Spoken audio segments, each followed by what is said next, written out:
الله صاحبيكا، احلى مسا عليك يا صاحبيكا. تعال اقول لك على ملخص انما ايه بقى حوار. بيبدا مسلسل بشاب اسمه حسن وهو بيجهز نفسه عشان يروح الشغل، اللي بنعرف ان المدير التنفيذي لشركه كبيره جدا وخاصه في الصناعات المحليه والعالميه، بس بيبقى وقت كده صعب جدا في التعامل لان كل حاجه بيحسب لها حقها وكمان عنده قوه ملاحظه كبيره. المهم في نفس الوقت بننتقل لمكان تاني وهي الشركه اللي حسن المدير بتاعها، وبنشوف الدنيا مقلوبه جوه الشركه عشان جاي، فجايبين طقم من بتوع التنظيف وعمالين يرشوا الارضيات والاسقف وكل حاجه، وحتى الموظفين بيبقوا واقفين في ترتيب معين. لما حسن بيوصل للشركه بيكون باين عليه انه منظم جدا، واول ما بيدخل الشركه بيمسك منديل ابيض كده وبيمشيه على الحيطان عشان يشوفها متنضفه ولا لا، بس وهو بيبص على الحيطه فجاه السكرتير بتاعه بيشوف منديل بيقع من مكان عالي، فبيخاف جدا حسن يشوفه وما بيبقاش عارف يعمل ايه عشان لو شافه هيجازي اللي عمل كده، فبسرعه بيجري وبيمسك المنديل وبيفضل يتنطط. لما حسن بياخد باله بيساله بيعمل كده ليه، فبيعرف انه مبسوط انه جه للشركه النهارده وكده وعشان كده بيحتفل بقى، فبيضطر حسن انه يصدقه وبيمشي. بس لما بيطلع للدور التاني بيلاقي ترابيزات مش مترتبه كويس، فبيقف هو يرتبها ويحط كل حاجه مكانها، وتقريبا كده صاحبكه هو عنده وسواس قهري. المهم بعد ما بيخلص بيكمل طريقه فبيعدي من قدام محل ملابس، مش عارف يا صاحبكه هو ليه في محل ملابس جوه الشركه بس ما علينا. لما بيعدي من قدام المحل بيشوف شال واقع على الارض، فكل اللي ماشيين وراه بيخافوا لانهم عارفين انه مش هيعديها بالسهل، وفعلا بيجيب البنت اللي مسؤوله عن المحل وبيسالها ليه ما شالتش الشال، فبتتحجج له وبتعرفه انها ما خدتش بالها وكمان عشان رشه معطر كتير فتلاقي الميه جت عليه ووقعته. لكن حسن ما بيبقاش مصدقها وبيقول لها تقول الحقيقه احسن وهو سامعها، فبتفضل البنت تقول كلام كتير قوي، واول ما بتخلص حسن بيعطس وساعتها بيعرفها انها كدابه وبيرفدها، فبتستغرب هو ليه رفدها برغم انها كانت بتقول له الصراحه. لكن حسن بيكون عارف انها كدابه وبيعرفها انها كانت بتشرب سجاير في المخزن والشال كان معاها، فلما خلصت لقت ريحه السجاير ملياه، وساعتها ما عرفتش تعمل ايه غير انها جابت معطر وفضلت ترش عليه لحد ما بقى مبلول عشان تداري على الجريمه اللي عملتها. المفاجاه بقى صاحبك ان حسن طلع عنده حق، والبنت بتعترف له فعلا انها كانت في سهره مع اصحابها بالليل وكانت واخده الشال معاها عشان تتفشخر بيه، بس عشان ما قدرتش تغسله اضطرت تملاه برفان ورجعته لمكانه، وبتترجى حسن يسامحها المره دي، لكن حسن بيعرفها انه ادالها فرصه تقول الحقيقه وهي ما استغلتهاش وعشان كده بيرفدها بشكل نهائي وبيمشي. فالمساعده بتاعت حسن بتخليه يمشي، وبتيجي تقول للبنت انها طلبت منها ما تكدبش على حسن خالص لانه بيعرف كل حاجه، وبعدين بتسال الاستاف كله على التعليمات بتاعته، فبيقولوا في نفس واحد ممنوع الكذب على حسن. في نفس الوقت بنروح لطياره ماشيه في السماء واللي بتبقى راجعه على المدينه وفيها بنت اسمها منار اللي بتبقى راجعه من سفر بقالها 7 سنين. معلنا بقى من كل ده منار وهي قاعده بتشم ريحه مش كويسه هي وكل الركاب اللي معاها، فلما بيبص حواليهم بيتفاجئوا براجل كبير عمال يرش في رجله، بس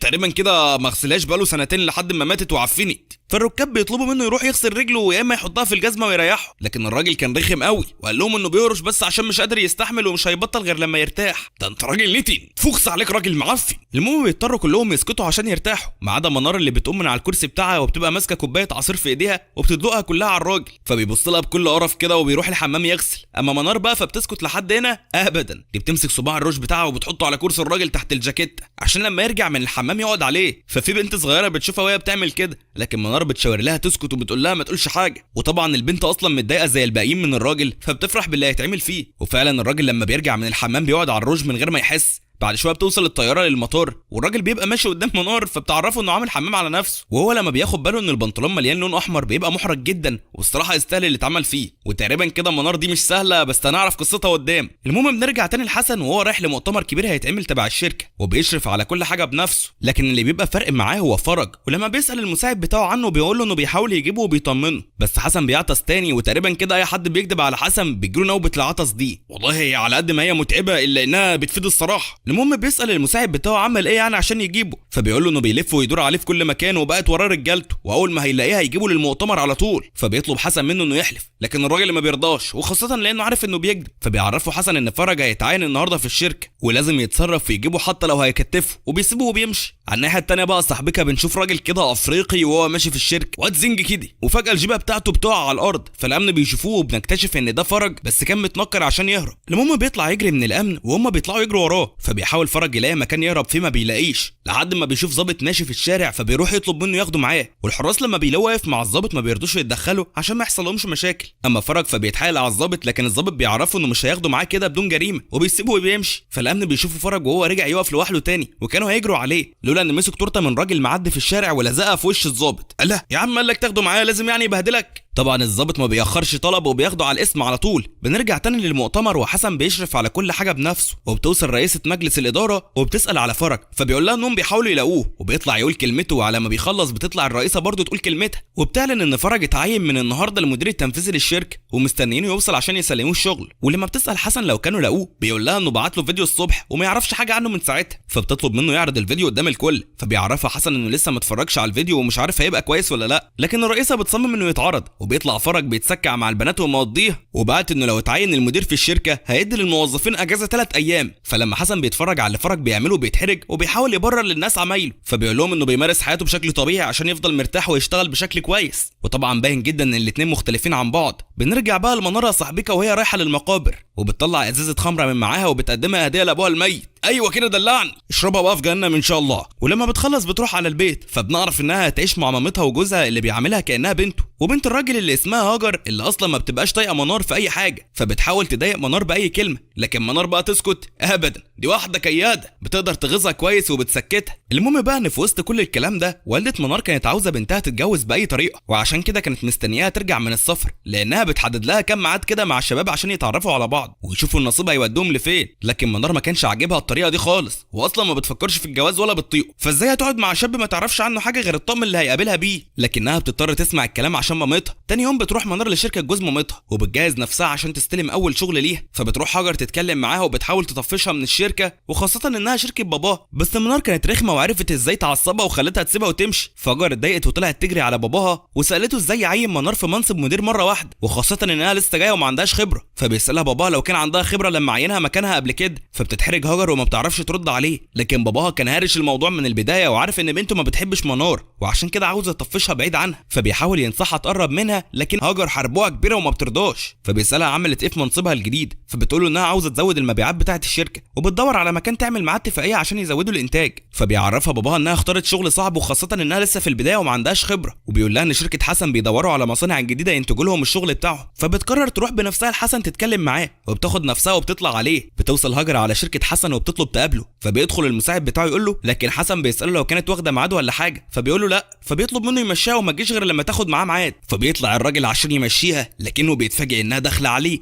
وساعتها حسن ما بيبقاش طايقها، فبتطفل عليه وبتعرض عليه الشغل معاهم، وبتقول له ان شركتهم بتوزع شغل كتير على مدار السنه وساعتها هيزود مبيعاته، لكنه بيعرفها انه ما بيشتغلش غير على الناس الاغنياء، لان دول اللي معاهم فلوس اللي تقدر تشتري الجوده اللي بيعملوها، اما الناس الفقيره فمش هيقدروا يشتروا منتج واحد، وعشان كده ما ينفعش يقلل من الخامه لانها من اسم شركته، وان ده فرق كبير قوي بين شركاتهم الاثنين، وبيرفض يتعاون معاها وبيمشي. وهو خارج المساعد بتاعه بيعرفه ان عنده ميعاد مع بنت الساعه 4 وبيساله لو يقدر يعدي على الاسم 10 دقائق يطلع فرج، فبيتريق حسن عليه وبيقول له انه طالما بيحب الاقسام كده خلينا كام يوم. ولما بيبقى ماشي في الطريق بيتصل على الدكتور بتاعه، وطبعا واحد زي ده بقى صاحبيكه بيبقى ليه طبيبه الخاص اللي متابع معاه كل حالته اول باول، بس بنكتشف وقتها ان حسن مريض بالحساسيه وانه بيعاني منها بقاله فتره، عشان كده بيتابع مع الدكتور. المهم الدكتور بيطمن عليه وبيعرفه انه مسافر كام يوم وبيسيب له تليفونه في السفر وبيقفل. اما حسن فبيطلع على الكافيه اللي هيقابل فيه البنت وبيفضل مستنيها هناك 17 دقيقه. ايوه صاحبيكه ما تستغربش 17 دقيقه بالظبط، لانها اول ما بتوصل حسن بيعرفها انها اتاخرت عليه كتير، فبتعتذر له وبتطلب منه يسامحها، ومقابل كده هتسيبه يخلص شغله وهي هتستناه. فبيقعدوا الاثنين ساكتين وهي بتشرب عصير واثنين وثلاثه لحد ما بتزهق، وكل ده وهو ولا حاسس بيها لحد ما بيفيض بيها وبتزعله لانه لطعها جنبه. بس ما تزعليش بقى يا اختي، واحد زي حسن بيدقق في المواعيد بالثانيه كده، يعني اكيد انت مش هتنفعي معاه. المهم بتتعصب عليه وبتمشي وهو بيفضل يكمل شغل. بعد شويه بنشوف منار وهي داخله في نفس الكافيه، وكانت جايه تقابل الشاب اللي مامتها متفقه معاه، بس بتكون مغيره شكلها خالص وحاطه احمر واخضر واصفر وحاجه يعني وباروكه وزيت شعر فاتكه وليله كبيره قوي سعادتك. فالراجل بيستغرب من شكلها، وخاصه ان مامتها بعتله صورتها من بدري وكان متخيل انها هتبقى شبه اللي في الصوره، لكن منار كانت عاوزه تطفشه وبتعرفه ان مامتها كدبت عليه وانها دلوقتي على حقيقتها، والمفروض يروح يعاقب مامتها مش يعاقبها هي. فبيفضل يهزق فيها هي وعيلتها وبيجيبها من تحت لفوق، لكن منار تسكت ابدا، مش متعودين على كده يا صاحبيك، دي منار اللي لا بتهدى ولا بتنهار، دي بتطلع عينه وبتفضل تهزقه وتقول له كلام سم. فبيتريق هو عليها وبيقول لها انها بايري ومفيش راجل بيبص لها، لكن هي بقى بتشطح فيها وبتقول له ان حسن رجل الاعمال كان حبيبها زمان، وحسن قاعد وراها صاحبكه اصلا وسامع كلامها، واول ما بيسمع الجمله دي بينصدم وبيوقف اللي بيعمله وبيروح يتهمها بالنصب والاحتيال. فالشاب اللي جاي يقابلها بيتريق عليها وبيقول لها انها بايره، لكنها بتفضل تفكر تخلع نفسها من الموقف ده ازاي، وبتمسك ايد حسن وبتفضل تتساوك عليه، واللي هو انت نسيتني يا خان يا غشاش، دي ما كانتش جمله قلتها لك، وبتحضنه غصب عنه. فالشاب بيشوفها وبيتغاظ قوي منها وبيمشي. اما حسن في قلبه بيدق بسرعه كده فجاه، وساعتها بيحضنها غصب عنه برضه، وتقريبا كده وقع في حبها. ولما منار بتطمن ان الشاب مشي بعيد بتزعق لحسن انه حاضنها وبتقول له ابعد يا قليل الادب، ابعد يا سافل، وبتسيبه وتمشي هي كمان. فهو بيبقى واقف مصدوم من اللي حصل ومش عارف يقول ايه، ولا مين دي، ولا انتوا مين، ولا في ايه. اما منار فبتروح تغير شكلها المتبهدل ده وبتغسل الاحمر والاخضر والوان الطيف من على وشها. ولما بترجع للبيت طبعا مامتها اول واحده بتقابلها، وعملت ايه بقى مع العريس وعنده كان بيت وعربيه والجو القديم بتاع يعني. لكن منار كانت متضايقه من اللي حصل، وبتعرفها ان عمرها ما تتجوز بالطريقه دي، وانها لسه راجعه من السفر وعاوزه تحقق الكارير بتاعها ويبقى ليها اسمها الكبير. لكن مامتها كانت عاوزه تفرح بيها وبتفكرها ان سنها كبر وخلاص هتعجز، واللي هو المفروض تسمعي كلامي يا بنتي قبل ما بتلاقيش حد جنبك. وقتها بتوصل هاجر الحربوقه وبتقف تتكلم معاهم وبتنصح منار انها تلاقي حبيب بسرعه وتعمل زي ما مامتها بتقول، وخاصه انها قربت تستولي على الشركه بتاعت باباها، واول حاجه هتعملها هتطردها منها. لكن منار كانت رخمه زي ما احنا عارفين وفضلت تغيظ فيها، وعرفتها انها هتبقى صاحبه الشركه دي قدام. حتى مامتها اتدخلت في الموضوع هي كمان وبدات تهدي العمليه شويه، بس هاجر ما راعتش احساسها وعرفتها انها تبقى بنت جوزها والمفروض تحترمها لانها هتورث كل اللي حواليها ده في يوم، وساعتها هتطردها هي كمان. بس واضح كده يا صاحبك ان الكيد طبع في عيله منار، او يمكن منار اللي طلع لامها ولا ايه، احنا مش فاهمين، لانهم الاثنين بيغيظوا هاجر وبيخلوها تتضايق وتمشي. وبعدها والده منار بتعرف بنتها انها لازم تحسن من نفسها عشان تلاقي اللي يطلعها من الفقر اللي هي فيه ده ويبقى ليها مكانه خاصه. بس برضه البت منار كان لها تفكيرها ورافضه تتجوز قبل ما تعمل مستقبل لنفسها، وبتخرج تتمشى وهي بتفكر في كلام هاجر معاها، وباين كده انها متضايقه منها قوي وخاصه من الحاله اللي هي فيها. بنرجع تاني لحسن وهو جاي يجري على البيت، وبيدخل يقيس ضربات القلب بتاعته والنبض،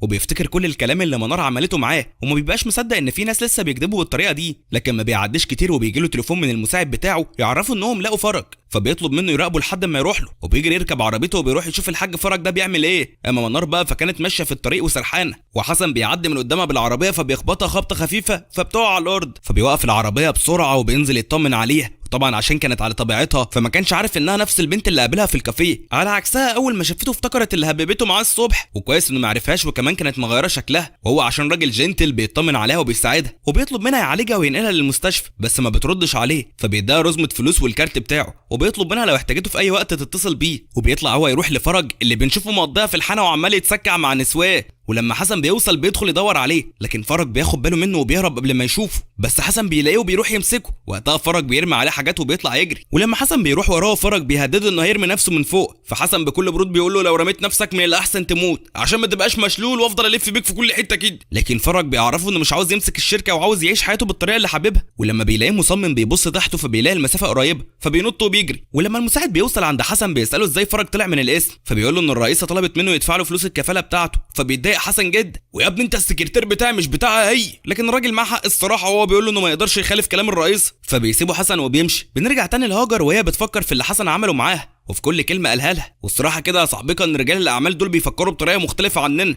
لحد ما بتشوف الفيديو اللي في المؤتمر وبتقرر انها تقرب من فرج لو كان هو فعلا المدير التنفيذي الجديد، حتى لو كان هيكلفها علاقه وهميه مقابل انها تكسب التحدي. وتاني يوم بتروح تقابل فرج اللي بتلاقيه عايش حياته ومقضيها صرمحه، لكنها بتطلب منه يمضي على العقد بتاع الشركه. وتاني يوم بتروح على الشركه تقدم العقد ده وبتديه لحسن بصفته لازم ينفذ كلام المدير، فهو بيضطر يوافق لكن بشروط، وبيبقى متعصب جدا، فبيروح يزور فرج ويتكلم معاه على اللي عمله، لكنه من كتر الشرب بيكون نايم، فبيمسك حسن كوبايه ميه وبيرميها عليه، وطبعا غصب عن فرج بيقوم وما بيقدرش يقول حاجه، فبياخدوا حسن للرئيسه اللي بتساله ليه مضي على عقد بين شركتهم وشركه هاجر طالما هو يعني مش عاوز يتولى الشركه بتاعته، فليه ورطهم في عقد زي ده. فبيحاول فرج يبرر موقفه وبيقول لها انه ما مضاش كده عادي، وان شركه هاجر ليها اسمها في السوق واكيد يعني مش هيخسروا لو عملوا شراكه معاهم. فبيقول له حسن طالما انت مضيت على عقد فلازم انت اللي تتعامل معاهم، والا ما كنتش مضيت على حاجه. فبيعرفهم انه ملوش في الشغل وما بيفهمش فيه حاجه، فبتعرفوا الرئيسه اللي بالمناسبه تبقى جدته انها هتجيب له دكاتره عشان يعلموه التجاره ورياده الاعمال، ده لو كانت دي حجته يعني. فبيتضايق فرج وبيطلب من حسن يساعده لان القرار ده مش مناسب ليه، لكن حسن بيورطه اكتر وبيقول للرئيسه ان ده انسب حل حاليا، وبكده يبقى فرج اتورط ولازم يشتغل في الشركه. في نفس الوقت بنشوف منار وهي ماشيه في شركه جوز مامتها وبتسمع الاخبار عن اللي هاجر عملته،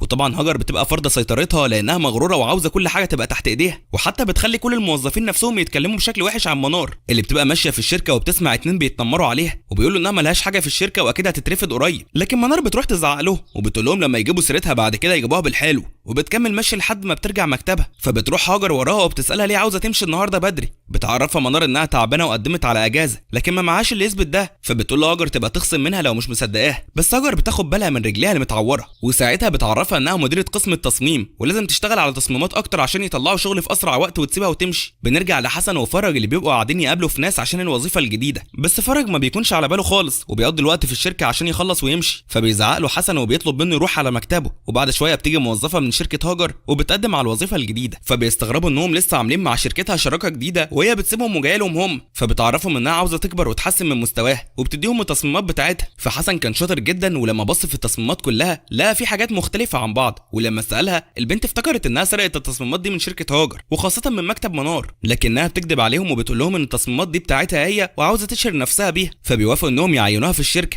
بس بعد ما تمضي على اقرار ان التصميمات دي بتاعتها وهم يقدروا يستخدموها عادي عندهم. وهي بتوافق من غير ما تفكر طبعا وما تعرفش ايه اللي هيحصل لها قدام. بننتقل بقى ساعتها صاحبيكا المنار وهي بتتابع الشغل بتاعها في المصنع وطبعا بتعمل التصميمات اللي البنت سرقتها منها. على الناحيه الثانيه حسن بيلف على المحلات والمصانع بتاعته لحد ما الاتنين بيتقابلوا بالصدفه في المول. لا وكمان بيخبطوا في بعض. فاول ما منار بتشوفه بتتضايق جدا وهو بيفتكر يوم الحادثه وانها اخذت منه فلوس عشان تتعالج وبيدبوا سوا خناقه. فبيتهمها حسن انها بتمثل عليه عشان تاخد فلوس اما هي فما بتسكتلوش وبتزعق له وبتكلمه بطريقه مستفزه لكنه ما بيقدرش يعمل معاها حاجه. فبيفكروا المساعد بتاعه بالمؤتمر اللي شغال ولازم يروحوه. فبيضطر حسن انه يسيبها ويمشي. اما منار بتكون متضايقه منه خالص ومش عامله حساب انه مدير شركه كبيره ولا رجل اعمال ممكن يوديها ورا الشمس. وتقريبا كده دي اول واحده تعامله بالطريقه دي عشان كده هو مصدوم فيها ومش قادر يقول لها حاجه. المهم بنرجع لموضوعنا وبيروح حسن للمؤتمر اللي بيتعرض فيه التصميمات الجديده لكنه ما كانش مركز خالص. ولما الصحفيين بيسالوه شويه اسئله بيبقى لسه بيفكر في منار وبيكتشف انها نفس البنت اللي قابلته قبل كده في الكافيه. فبيسيب المؤتمر كله وبيطلع يدور عليها وطبعا المساعد بتاعه بيجري وراه. وهم ماشيين بيكتشفوا ان نفس القطعه من التصميم اللي بيتعرض في المعرض بتاعهم موجوده في محل تاني. ولما بيسالوا عن صاحبه التصميم ده بيعرفوها انها خرجت ورجع تاني. فبيطلب حسن من المساعد بتاعه انه يروح ينادي على الموظفه بتاعته عشان يشوف التصاميم بتاعتهم مين اللي سرقها. وبعد شويه بتوصل منار فبيواجهها حسن وبيسالها لو كانت نفس البنت اللي قابلها في الكافيه قبل كده. وطبعا هي ما بتنكرش وبتقول له انها ممكن تحاكمه بتهمه التشهير بيها. فبيعرفها ان هو اللي هيعمل كده فيها لانها سرقه التصميم بتاع شركته ودلوقتي بتعرضه لنفسها. وما بيعديش كتير والموظفه بتوصل لا وبتبقى عاوزه تسبك الموضوع وبتدخل تسال منار ليه سرقت التصميم بتاعها. فبتستغرب منار من طريقتها واللي هو يا بنتي ده التصميم بتاعي انا مين اللي سرق مين. لكن البنت بتمثل على حسن انها بريئه وبتتهم منار. وطبعا عشان التصميمين كانوا لسه طالعين سوا في نفس الوقت فمحدش عارف الحقيقه فين. بس منار كانت متضايقه جدا وعرفت البنت انها ما بتسيبش حقها وهي عرفتها انها لسه ما تعرفهاش كويس. وقتها الصحفيين بيسمعوا الكلام وبييجوا يصوروا على طول وما بيصدقوا خبر يمسكوا فيه. فبتقف منار وهي مش عارفه تقول ايه بس يا ترى هتنجح تبين الحقيقه للناس ولا البنت دي هتكسبها. تعال صاحبك اقول لك. المهم في الوقت ده بتظهر هاجر وبتسمع الكلام وساعتها بتستغل الموقف لصالحها وبتشتم منار وبتتهمها بالسرقه وبتطردها من الشركه. كل ده ومنار واقفه مصدومه ومش عارفه تقول حاجه لحد ما فجاه بيظهر فرج وبيمسك منار من ايديها وبيشدها وبيمشي. وبنكتشف ان فرج كان بيحب منار من ايام الدراسه بس هي سابته وسافرت زمان عشان تكمل دراستها وهو من يومها مستنيها ترجع عشان يقابلها. المهم يا صاحبتها فرج بيسالها لو كانت حاسه بحاجه بعد السنين دي كلها وخاصه انها سابته وقت ما كانوا بيحبوا بعض وبعدت عنه بسهوله من غير ما تطمن عليه. فبتعرفوا منار انها وافقت على الفلوس اللي جدته ادتها لها زمان مقابل انها تسيبه وده لانها بتحب الفلوس وما بتحبوش هو. فبيتصدم فرج من كلامها وبيضربها بالقلم لكن الغريبه ان منار ما بترضاش تعمل له حاجه وبتعرفوا انهم كده بقى متعادلين وبتسيبه وتمشي. في نفس الوقت كان حسن راكب عربيته وماشي وبيسال المساعد بتاعه لو كان يعرف حاجه عن علاقه فرج بمنار. فالمساعد بيقول له انه عارف القصه من بدايتها. وهنا بنرجع فلاش باك من 7 سنين فاتوا وبنشوف منار وهي في بيت فرج وعشان الجده كانت عارفه ان منار لسه بنت صغيره وطايشه فادت لها فلوس وطلبت منها تبعد عن فرج لانها مش هينفع تبقى زوجة وريث شركتها. ويومها الجده زعقت كتير لمنار وشتمتها لحد ما منار قررت تاخد الفلوس وتمشي. ومن يومها فرج عايش الحياه دي. بنرجع تاني للحاضر وحسن بيوصل للبيت وبيقعد يفكر في الكلام فبيحس ان فرج بيعمل كل ده مقابل اللي جدته عملته فيه زمان وانها ما قدرتش حبه لمنار وخلته يسيبها عشان كده هو طول الوقت بيعصي اوامرها ومش راضي يستلم الشغل. فبيتصل على المساعد بتاعه وبيطلب منه يجيب له بيانات منار وعنوانها. في نفس الوقت كانت منار قاعده في البيت ومامتها مش مصدقه اللي حصل لها لكن منار ما بترضاش ترد عليها وما بتبقاش عارفه تقنعهم ازاي ان التصميمات بتاعتها. فبتوصل هاجر هي كمان بتبقى فرحانه جدا من اللي حصل وبتتهم منار بالسرقه لكن باباها بيدخل عليهم وبيوقفها وبيعرفها انها هتتحاسب على كل حاجه عملتها وبيطلب من منار تطلع تستريح في اوضتها وهو يساعدها. لكن هاجر كانت غيرانه اكتر منها وده لان باباها برضه برضه لسه في صف منار ومش مصدقه، وبتتهمها تاني انها عالة على البيت بتاعه، وبتطلب منها تخلي عندها دم وتمشي. فبتسمع منار كلامها فعلا وبتسيب البيت وتمشي من غير ما تقول اي كلمه، لان مفيش اي حد مصدقها. وهي بتتمشى في الطريق بتوصل لحانه، وساعتها بتفتكر باباها قبل ما يموت لما مامتها قررت تسيبه وراحت اتجوزت واحد تاني، وده في مقابل انه غني بس. وباباها كان دايما حزين بسبب الموقف ده، وبسببه مات من القهرة، وهي يومها وعدته انها هتنتقم ليه. بنرجع تاني ومنار بتفضل ماشيه في الطريق ومش حاسه بنفسها، لكن مساعد حسن بيشوفها وهي ماشيه وبيفضل يراقبها، وبيتصل كمان على حسن عشان يعرفه. بتروح منار للحانه وبتفضل تشرب لحد ما بتسكر، وبعد شويه بيوصل حسن وبيطلب منها تشتغل معاه في الشركه، فهي عشان مش واعيه لكلامها بتتهمه ان هو اللي ورا موضوع السرقه عشان يخليها تشتغل معاه في الشركه. وده بيلفت انتباه الشباب اللي في الحانه وبيفكروا انه بيعاكس منار، وبيروحوا عشان يحوشوا عنها. بس حسن بيعرفهم ان مديرها في الشغل، وهم ساعتها بيتحرجوا وبيقرروا يسيبوهم ويمشوا. فبيحاول حسن يساعدها وبياخدها معاه، وبيخلي المساعد بتاعه يحاسب على طلباتها. بس لما حسن بيركبها العربيه ما بيبقاش عارف هيوديها فين، وعشان كده ما بيلاقيش قدامه حل غير انه ياخدها معاه للبيت. تاني يوم بقى بيروح حسن للشركه وبيسيب منار في البيت، اللي لما بتصحى ما بتبقاش عارفه هي فين ولا بتعمل ايه، وبتفضل تتفرج على البيت وهي مش عارفه بتاع مين لحد ما بتلاقي الفستان بتاعها. وساعتها بتفتكر انها كانت مع حسن، فبتقرر انها تغير هدومها وتروح له الشركه، وفعلا بتلبس لبس من بتاعه وبتروح عشان تقابله. ولما بتدخل الاستقبال الموظفين ما بيبقوش موافقين انها تقابله، فبتطلب منهم يبلغوه رساله ويعرفوا انها البنت اللي كانت بايته معاه بالليل ومحتاجه منه فلوس. فالموظفين بيستغربوا من كلامها وبيضحكوا عليها وما بيبقوش مصدقين اللي بتقوله. ولما بيبلغوا حسن بينزل بسرعه يلحقها قبل ما تبوظ الدنيا، واول ما بيشوفها بيسحبها من ايديها وبياخدها لبعيد. فبتقول له انها كان لازم تعمل كده، وخاصه ان محدش كان هيوصلها بيه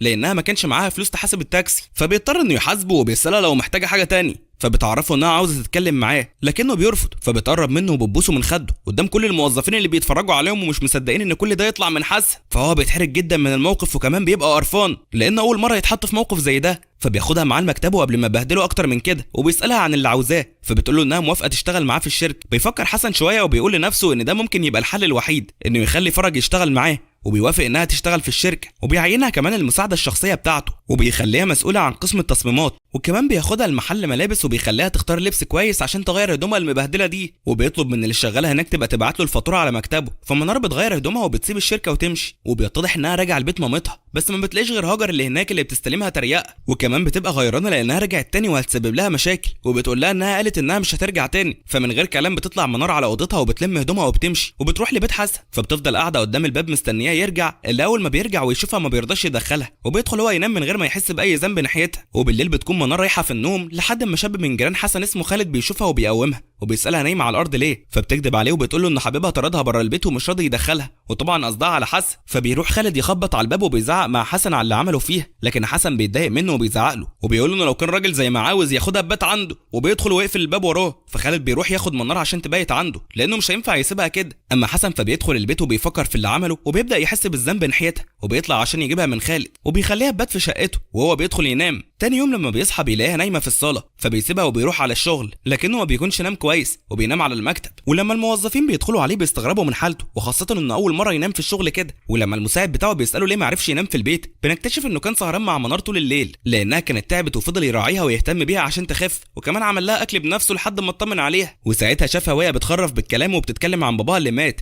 فبتصعب عليه وبيفضل قاعد جنبها. بنرجع وقتها لمنار اللي بتقوم من النوم مفزوعه، وبتجري بسرعه تغير هدومها وتجهز نفسها عشان تروح الشركه لانها اتاخرت قوي عن ميعادها. ولما بتوصل بتروح تقابل حسن، لكنه ما بيقولهاش اي حاجه خالص بسبب التاخير، وبيطلب لها موظفه عنده عشان تعرفها شغلها اللي بتاخدها معاها وبتوديها المكتبه، وبتعرفها للموظفين انها المساعده الشخصيه بتاعت حسن، وكمان المسؤوله عن قسم التصميمات. وطبعا البنت اللي سرقت تصميماتها كانت موجوده، واول ما سمعت كده بدات تخاف احسن تكشفها، وبتتضايق جدا وبتبقى عاوزه تطفشها، لكن الموظفه بتقول لها ان لو عندها اعتراض تروح تتكلم مع حسن. فالبنت بتخاف وبتسكت. في نفس الوقت كان حسن عنده اجتماع في الشركه، وفرج طبعا لازم يبقى موجود. فبتدخل منار الاجتماع بصفتها المساعد بتاعت حسن، واول ما فرج بيشوفها بيتصدم، فهي بتطلع من الاجتماع بسرعه وما بتكملش. اما فرج فبيطلع يجري وراها وبيسالها بتعمل ايه في الشركه، فبتعرفه انها شغاله بس من غير ما تقول له انها مساعده حسن. فهو بيفكرها جايه تشتغل عشان تنصب عليه تاني، لكنها المره دي بتضربه وبتمشي. بالليل بيرجع حسن للبيت، فبيتفاجئ ان البيت كله متبهدل ومفيش حاجه واحده في مكانها، وطبعا مش هو اللي بيعمل كده. فبيستنى منار ترجع من بره وبيخليها تنظف البيت كله وترجع كل حاجه لمكانها. وتاني يوم لما بيصحى بيتفاجئ ان منار محضره له الفطار وبتعزمه يفطر معاها، لكنه كان مستعجل ووراه ميعاد مهم، وكمان فكر انها بتاخره لحد ما تجهز وتخليه ياخدها معاه للشركه، فبيسيبها وما بيرضاش يفطر معاها. فهي بتروح تغير هدومها وبتجري بسرعه على الشغل،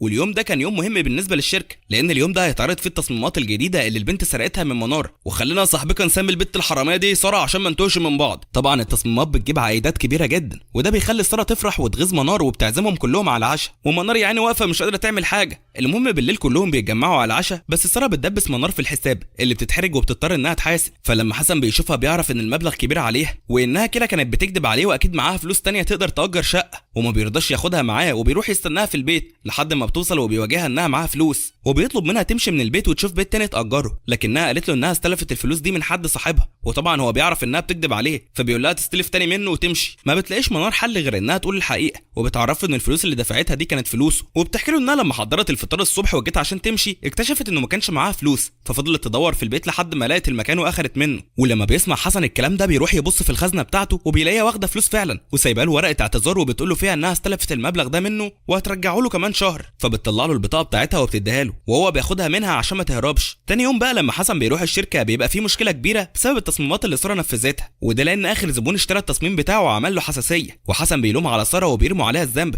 وبيقولوا لها تدور على حل عشان يحلوا المشكله، بس ساره ما بتعرفش تحل المشكله، وده بيخلي حسن يدور على منار في الشركه بس ما بتكونش هناك، وبتبقى بتجري ورا كلب في الشارع اللي بنكتشف ان فرج بيضايقها ومخليها مرمطون عنده، وخلاها تجيب له تورته وتمشي الكلب بتاع حبيبته الجديده. ولما بترجع على الشغل بتلاقي الموظفين بيقولوا لها ان حسن عاوزها، فبتروح تقابله وهو بيزعق لها لانها اتاخرت على الشغل، وكمان المفروض تبقى جنبه طول الوقت، لكن في المقابل وقت ما بيحتاجها ما بيلاقيهاش، فبتحاول تحكي له اللي حصل وتقول له على اللي فرج بيعمله فيها، لكنه ما بيديهاش فرصه، فهي بتتضايق وبتروح على البيت وبتبقى متعصبه جدا، فبتروح تحط راسها في الميه، وبعدين بتدخل اوضتها وبتبدا تدور على حل للمشكله اللي حاصله في الشركه، وبتعيد رسم التصميمات من اول وجديد. وتاني يوم بيكون حسن حاسس بالذنب من اللي عمله فيها بالليل، وبيروح عشان يشوفها في اوضتها وبيكتشف انها مش موجوده، لكنه بيشوف كراسه الرسم بتاعتها وفيها نفس التصميمات اللي ساره رسمتها.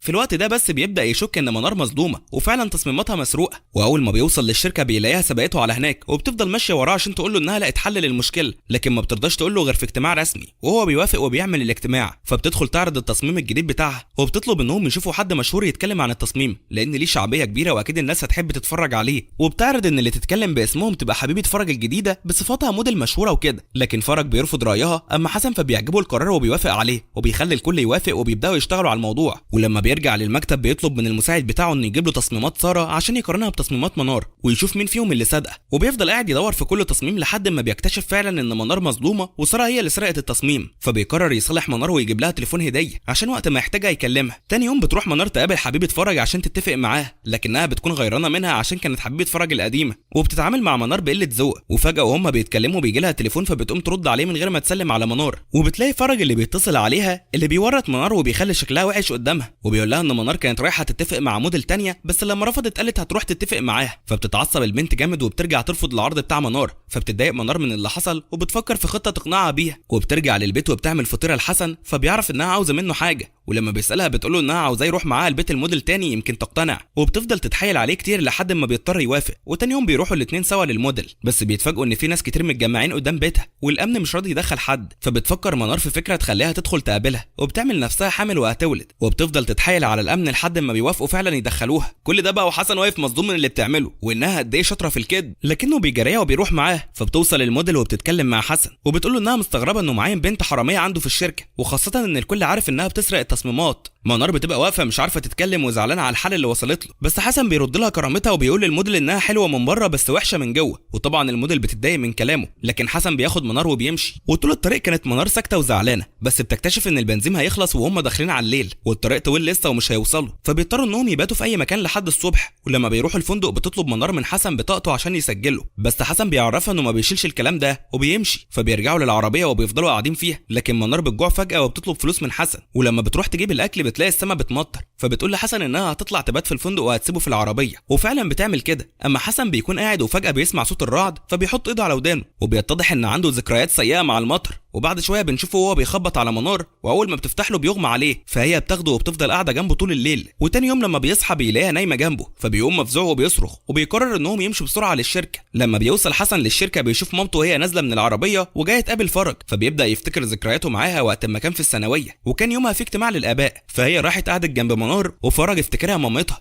وبنرجع تاني للحاضر وهي بتروح تقابل فرج اللي طبعا بيجري عليها لانه لسه مفكرها والده منار، لكنها بتديله صورتها مع حسن، فبيكتشف انها والده حسن مش منار زي ما كان فاكر، اللي بنعرف انها متجوزه ولد حسن اصلا، بس لسه محدش يعرف الحقيقه صاحبيك.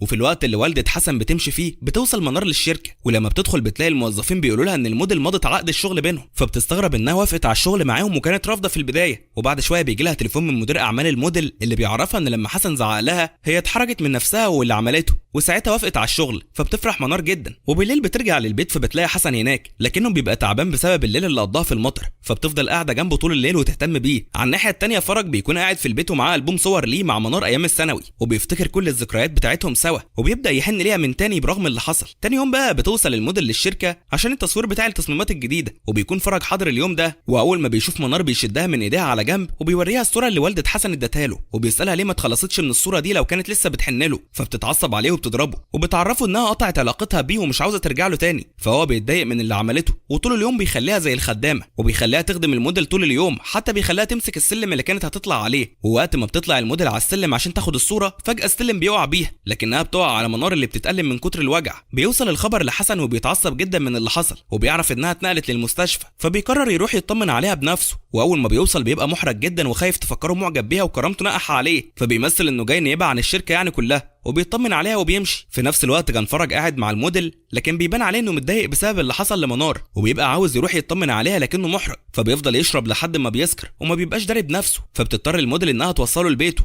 لكن بنكتشف ان في صحفي بيصورهم، وتاني يوم بينشر الصور بتاعتهم في الجرايد، فبتعرف الجده باللي حصل وبتطلب فرج يقابلها، ولما بيروح بتواجهه جدته باللي حصل، وان الاخبار كلها بتتكلم عن علاقته بالموديل، وده هيبوظ سمعه العيله والشركه بتاعته. بننتقل ساعتها لمنار في المستشفى وبنشوف مامتها وهي رايحه تطمن عليها، لكن منار ما بتبقاش طايقاها وما بترضاش تتكلم معاها خالص، فبتعرفها مامتها انها هتدفع لها فلوس المستشفى وبتمشي، وبتخف منار وبترجع تاني للبيت. ولما بيرجع حسن للبيت بيكتشف ان الجهاز بتاعه متكسر، فبينادي عليها وهو متعصب وبيسالها، فبتفتكر منار انها كانت بتلعب عليه في يوم وكسرته وما رضتش تقول له عشان ما يتعصبش عليها، ولما بتروح بتضطر تكذب عليه، لكنه بيعطس والحساسيه بتاعه الكذب بتشتغل، فبيعرف انها بتكذب عليه، وساعتها بيتضايق منها جدا، وبيقول لها انه ما بيحبش يتعامل مع كدابين وبيسيبها ويمشي. تاني يوم بيروح حسن للموديل وبيتكلم معاها عن علاقتها بفرج، وبيبقى عاوز يحل الموضوع ودي عشان الشائعات اللي طالعه عليه، وبيطلب منها تطلع في لقاء صحفي وتنفي علاقتها بفرج، فبتوافق وبتطلع فعلا في لقاء، وبتعرف الكل انها مجرد صديقه لفرج، لكنها في الحقيقه معجبه بحد تاني، وبتقول انها شغاله معاه، وتقريبا كده قصدها على حسن بس محدش لسه يعرف. بس الصحفيين بياخدوا بالهم انها بتبص على حسن وهو ماشي، فبيستنتجوا على طول انها تقصد حسن، وبينشروا اخبار عنهم الاثنين. تاني يوم بتكون منار قاعده في البيت وبتشوف خبر نازل عن الموديل وحسن، فبتتصدم من الخبر وبتروح توريه لحسن اللي ما بيرضاش يبص عليه، وبيعرفها انه ما بيحبش يعرف اخبار وبيمشي. ولما بيروح على الشركه وهو قاعد فجاه بيشوف الخبر فبيتعصب جدا، وبيبقى عاوز يعمل لقاء صحفي ينفي كل حاجه من الشائعات دي، لكن منار بتوصل وبتقول انهم ممكن يستفيدوا من الشائعات دي ويقدروا من خلالها يسوقوا للمنتجات بتاعتهم. وبيتعمل اجتماع وبتعرض فيه منار كل افكارها، وفعلا فكرتها بتنجح والكل بيعجب بيها وبيوافقوا يعملوها، وبتطلع التصميمات بتاعتهم ترند على السوشيال ميديا، وكمان المبيعات بتاعت الشركه بتزيد 5 أضعاف، وكل ده بسبب منار. فالكل بيفرح بالمبيعات دي وخاصه حسن لانهم حققوا ربح كبير في مده قصيره بسببها، وعشان كده بيرجع للبيت وبيعزمها على حفله هو اصلا عاملها علشانها، وبيديها فستان حلو شاريه ليها على حسابه. بالليل الكل بيتجمع في الحفله، وحتى هاجر وساره كمان بيبقوا موجودين، بس شكلهم مش وش خير ابدا، وبيبقوا متضايقين جدا من نجاحها وباين عليهم الغيره. وساعتها ساره بتوطي على هاجر وبتقول لها على خطه يأذوها بيها، والمفروض انهم هينفذوها كمان 3 ايام. بتعدي الايام ومنار بتفضل سهرانه كل ليله لانها شغاله على تصميمات جديده هتعرضها للشركه، وبتبقى تعبانه جدا من كتر الشغل، لحد ما بيجي اليوم اللي هيتعرض فيه التصميمات، ولجنه التحكيم بتعدي على كل المتسابقين، واولهم كانت هاجر اللي بيلاقوها عامله فستان على شكل فراشه، فبيعجبوا جدا بيه. لكن الصدمه الكبيره بقى لما بييجوا يبصوا على تصميم منار اللي بيكتشفوا انه نفسه تصميم ساره، وساعتها الصدمه الكبيره بتقع على منار لان المره دي هي كانت في البيت ومحدش معاها، فمين بقى اللي سرق التصميم بتاعها؟ بتجري هاجر على منار وبتضربها بالقلم عشان سرقت التصميم بتاعها، والموضوع المره دي بقى بيبدا ينتشر بشكل كبير. لكن فجاه بيوصل حسن وبيبدا يشرح للكل ان منار مظلومه، وبيطلع فيديو متسجل لكاميرات المراقبه بتبان فيه ساره وهي بتسرق التصميمات من على جهاز منار، وكمان بيتكلم على التصميمات القديمه اللي سرقتها قبل كده، وبيقدر يثبت براءتها بكل سهوله. وطبعا ساره بتبقى واقفه مش قادره تنطق ومش عارفه هو كشفها ازاي، وبيطلب من هاجر انها تعتذر لمنار اللي ما بتقدرش ترفض وبتعتذر لها قدام الكل. وبعد العرض ما بيخلص بتروح منار تتكلم مع حسن وبتعزمه يخرج يشرب قهوه معاها، فهو بيوافق وبيروحوا يقعدوا في مكان، فبتكون منار فرحانه باللي عمله علشانها، وبتقول له انه من صغرها ما فيش حد دافع عنها زي ما هو عمل كده، وانها دايما كانت نيتها طيبه بس اللي حواليها متضايقين منها، وكان نفسها يحبوها زي ما بتحبهم، لكنها مش عارفه بيحصل لها كل ده ليه. فبيطلب منها انها لو وقعت في مشكله بعد كده ما تعتمدش على نفسها وتبقى تروح تحكي له وهو هيحلها لها. فبتضحك منار عليه وبتتحرج وبتمشي. في نفس الوقت بنشوف ساره وهي قاعده مع هاجر اللي بتطلب منها ترجع تشتغل معاها تاني، بس هاجر بتقول لها انها ما بتشتغلش حراميه وبتسيبها وتمشي. تاني يوم بتروح منار للشركه فبتلاقي مامتها مستنياها واللي بتقول لها انها عرفت انها شاطره وعشان كده بتقول لها انها قدمت لها استقالتها من الشركه هنا وعينتها في شركه جوزها من وراها طبعا. لكن منار بتتضايق من اللي مامتها عملته من وراها وبترفض قرارها وبتقول لها انها مكمله في الشركه زي ما هي. فبتفكر مامتها انها مكمله عشان فرج، بس منار كانت عاوزاها تمشي وخلاص وقالت لها وبتسيبها وتمشي. المفاجاه بقى ان حسن كان واقف وسمعها وهي بتقول كده وساعتها حس انها بتستغله. بترجع منار للبيت فبتلاقي حسن هناك وكانت هتتكلم معاه بس فجاه لقيت هاجر بتتصل بيها وعرفتها ان مامتها عزمت فرج على العشاء عندهم وبتتكلم معاه. على طول منار ما اخرتش طلب وراحت لمامتها البيت وطردت فرج من معاها وفضلت تزعق مع مامتها وتطلب منها ما تتدخلش في حياتها. كل ده وفرج واقف ورا الباب يتصنت عليهم. اما منار فبتفضل تتكلم مع مامتها وبتعرفها انها كانت عايشه طفوله مشرده بسبب انها سابتها وراحت اتجوزت واحد غني، وطبعا بتنزل فيها كلام وجلد لحد ما مامتها بتتضايق وبتضربها بالقلم. فبتزعل منار وبتعيط لكن بتكمل كلام وبتقول لها انها سابت فرج زمان لما عرفت انها راحت للجده وطلبت منها تجوزها لفرج، فهي عرفت انها عاوزه تجوزها له عشان الفلوس وهي ما بتحبش الاسلوب ده ومش عاوزه تتجوز جواز مصلحه وبتسيبها وتمشي. اما فرج فبعد ما عرف الحقيقه راح قعد لوحده وفضل يفتكر في ذكرياته معاها وافتكر اول مره اتقابلوا فيها ويومها كان في المقابر بيزور اهله. فهي شافته وراحت اتكلمت معاه وكانت عاوزه تعرف اهله ماتوا ازاي، فقال لها انهم ماتوا في حادثه تزلج ومن يومها وهم مع بعض وكانت بتعجبه في كل حاجه لدرجه انهم كانوا بيقضوا طول وقتهم سوا.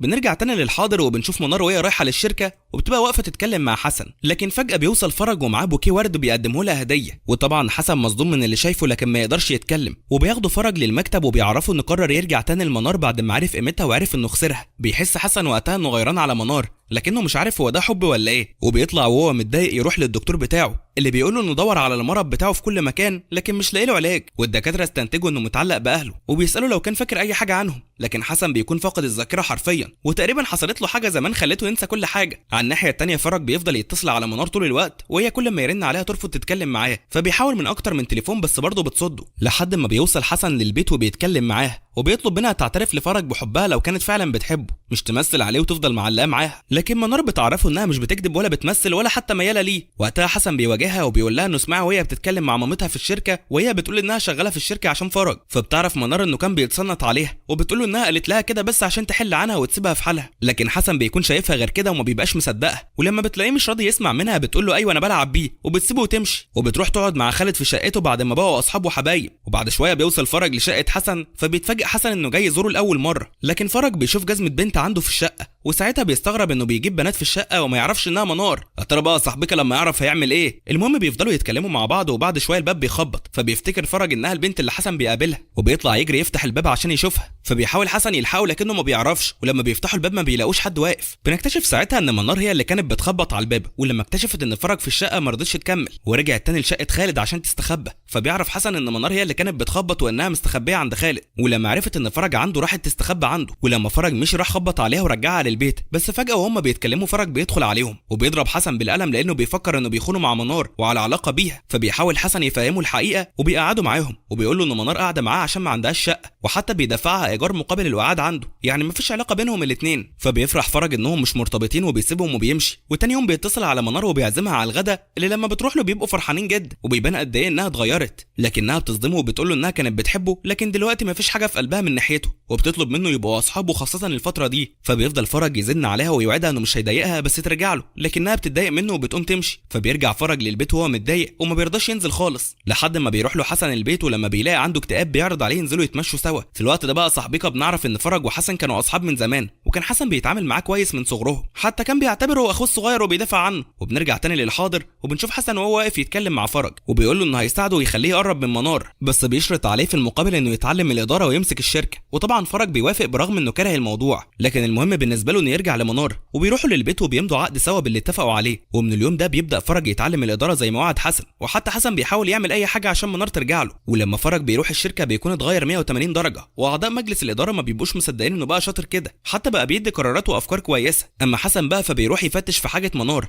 عشان يشوف هي بتحب ايه وبتكره ايه وبيبدا يسالها عن اللي بتحبه عشان يقول لفرج عليه. تاني يوم بيروح حسن للشركه وبيكون كاتب في ورقه كل حاجه منار بتحبها، فبيفرح فرج جدا وبيبوسه من دماغه، وطبعا حسن ضد البوس عشان كده بيفضل يمسح في البوسه وهو متضايق جدا. اما فرج فبيبدا يطارد منار في كل حته تروحها وبيعمل لها مفاجآت كتير وبيجيب لها كل الحاجات اللي بتحبها، وهي بتبقى مستغربه ازاي عرف كل الحاجات دي، لكنها ما بتحطش في دماغها وبترجع للبيت، فبتبقى عاوزه تشغل التلفزيون تتسلى وما بتلاقيش الريموت، فبتفضل تدور عليه لحد ما بتلاقيه في درج المكتبه، لكنها بتاخد بالها من صوره لحسن وشكله فيها مضحك، فبتفضل تبص عليها وهي بتضحك. كمان بتاخد بالها من العقد اللي بين حسن وفرج، فبتعرف ان حسن بيساعد فرج عشان يوقعه في غرامها، وطبعا لما بتعرف كده بتتضايق جدا. ولما بيرجع حسن من الشغل بتواجهه منار بالعقد وبتعرفه انها متضايقه منه عشان مفكرها سلعه بيتاجر بيها، لكنه ما بيبقاش فارق معاه زعلها، وهي لما بتحس بكده بتسيبه وتخرج وما بتلاقيش قدامها غير خالد اللي تقعد عنده وبتحكي له على كل حاجه حسن بيعملها لحد ما بتتعب خالص وبتروح في النوم، وحسن بيكون قاعد في البيت قلقان عليها ومفكر انها زعلت منه ومش هترجع له تاني، فبيمسك صورتها وبينزل يدور عليها في كل مكان، وحتى بيسال اي حد يقابله عليها، لدرجه ان الناس بيستغربوا من طريقته ومفكرينه حبيبها، لكن هو بيكون هيموت من الخوف عليها وما بيجيش في باله خالص انه يروح يشوفها عند خالد. تاني يوم بترجع منار للبيت وهي بتتسحب لانها بتبقى خايفه من ردة فعل حسن معاها، وخاصه انها باتت الليله دي بره البيت، ولما بيشوفها بيزعلها وبيقول لها انها بتخرج وترجع البيت وقت ما تحب، فبتسيبه يتكلم زي ما هو وبتنزل تجيب اكل. لما بتروح السوبر ماركت بتلاقي البياعه اللي هناك بتقول لها ان في شاب كان بيدور عليها امبارح وماسك صورتها، بتستغرب وما بتعرفش مين اللي كان بيدور عليها. ولما بتخلص وتمشي في الشارع عامله النظافه بتوقفها وبتقول لها نفس الموضوع، فبتعرف منار ساعتها ان حسن اللي كان بيدور عليها وبتفرح جدا. ولما بترجع بتلاقيه خارج رايح الشغل، فبتوقفه وبتقول له انها جايبه له فطار، لكنه ما بيرضاش يرد عليها وبيسيبها ويمشي. اما هي فبترجع للبيت وبتاكل الاكل اللي جابته. بعد شويه بيرجع حسن للبيت وهو بيتسحب وبينادي على منار، لكنها ما بتردش عليه، في نفس الوقت اللي كان فرج رايح يقابل منار وكان عاوزها تخرج معاه بس ما رضتش، وعشان كده بيروح للشركه وبيتكلم مع حسن وبيفكروا في حاجه عشان يساعدوا بيها منار، ففرج بيعرض انهم يزودوا مرتبها، لكن حسن بيرفض وبيعرفوا ان كل الموظفين اللي هنا عارفين اخر كل مرتب فيهم وما ينفعش يعلوا راتب حد ويسيبوا التاني، فبيعرض عليه فرج انه يعمل كده معاها وهو هيتكفل بالزياده من جيبه، لكن برضه حسن بيرفض لان الموضوع هيتكشف لو منار بس دورت بحاجه بسيطه هتعرف ان هي الوحيده اللي زادت. وبالليل لما بيرجع حسن من الشغل بيلاقيها مجهزه اكل، في البدايه ما كانش موافق ياكل معاها لكنه كان جعان، وعشان كده بيعمل نفسه مش فارقه معاه وبيقعد على السفره، فبتقرر انها تقوم وتسيبه براحته، وهو ما بيصدق انها تخرج وبيبدا ياكل على طول. ولما بتدخل عليه فجاه بيعمل نفسه لسه قاعد، فبتقول له يمسح بقه الاول وبعدين يبقى يكذب عليها وبتخرج تاني. اما هو فبيفضل ياكل وكانه ما كلش قبل كده، وده لان الاكل عجبه جدا، بس يا ترى بعد الاكل اللي عجبه ده هيتغير من ناحيتها ولا هتبقى حالته ايه؟ طب هيبدا يعجب بيها هو صاحبك وينسى فرج، ولا برضه هتفضل المساعده بتاعته؟ والجده اصلا لما تعرف ان فرج عاوز يرجع لمنار تاني هتعمل فيها زي اللي عملته زمان ولا هتوافق المره دي؟ ده اللي هنعرفه ان شاء الله في الجزء الثاني يا صاحبك من المسلسل. فانت بقى كل اللي عليك لو عجبك تكتب لنا تحت في الكومنتات نكمل ولا لا، وما تنساش بقى اللايك المتين والاشتراك في القناه وتفعيل زر الجرس عشان يوصلك كل جديد. اشوفكم الفيديو الجاي، سلام. من الفيديو الجاي، سلام. من الفيديو الجاي، سلام.